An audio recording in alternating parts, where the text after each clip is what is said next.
Hello to all my YouTube friends out there. It's Andrew from MAO Magic, and today I have the Hue Iris, part of the Friends of Hue series from Philips.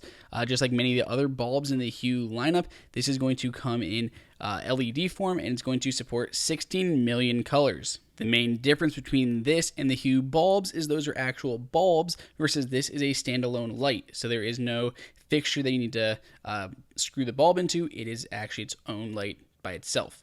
Its closest competitor, well, I guess not competitor, but its closest brethren would be the Hue Bloom, which is a slightly smaller version of it, and we're going to kind of compare those two side by side. The first thing you may note is the iris itself is fairly large. It's quite a good size here, and you can see the bottom of it part is clear, and the top part is solid white plastic, but the whole thing is plastic, so you don't have to worry about anything breaking. You do get a little, not really an instruction manual. You basically get like a Friends of Hue book with all the other types of bulbs you can add to your lineup, as well as a few different warranty information cards. The Iris does have a bit of a flat bottom, so it can hold onto the counter by itself.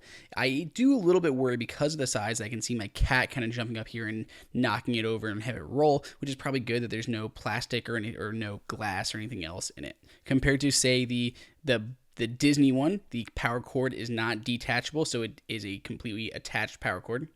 We can compare it here to the Bloom. So we have the Bloom on the left and the Iris on the right. The biggest difference to all, other than size, is the Iris is going to put out a lot more lumens worth of light. So it's going to be 210 lumens on here on the Iris compared to 120 lumens on the Bloom.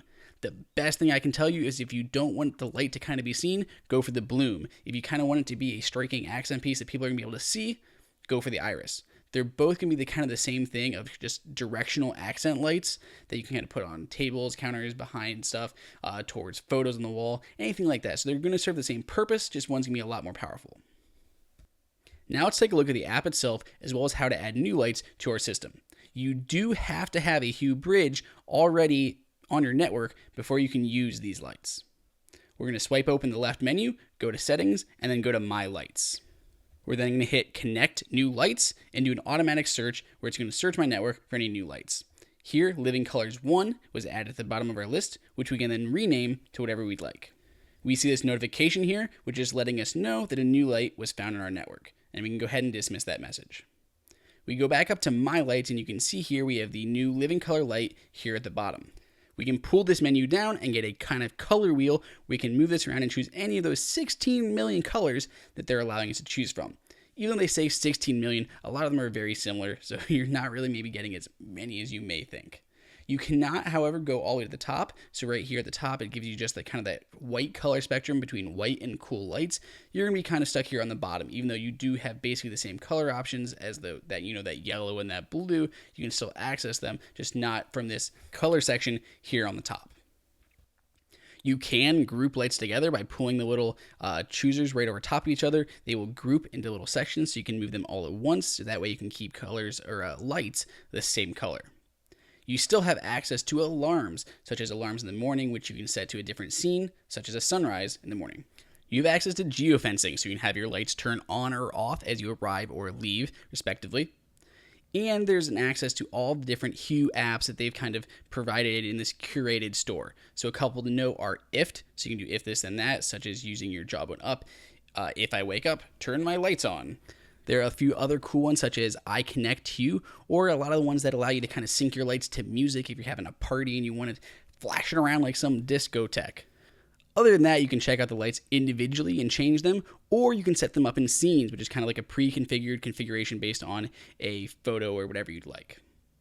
You can also access your Hue lights from your Apple Watch if that's something that you've got floating around and you want to be able to control your lights, if not from Siri with HomeKit, which is hopefully something coming, you can control them from your watch itself. There are a couple cool apps we're going to show you.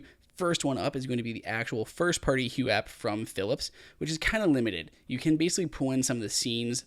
You can set them up from the app, but a few of the scenes that you want to use all the time. So there's Concentrate, Energize, or Off. So these are kind of just basic. It's a kind of a limited app. The one I prefer is iConnect Hue, which does have a lot of in-app purchases, but it's pretty nice. So basically it shows you all your different rooms here on the first screen, such as bedroom. Then you have scenes for that room, as well as dimming them. So it may not be complete full control, but this is my app of choice for using it on the Apple Watch. So that wraps up our review. If you have any questions at all, be sure to throw them up in the comments. As always, make sure to subscribe to keep these videos coming. Other than that, I'll see you next time.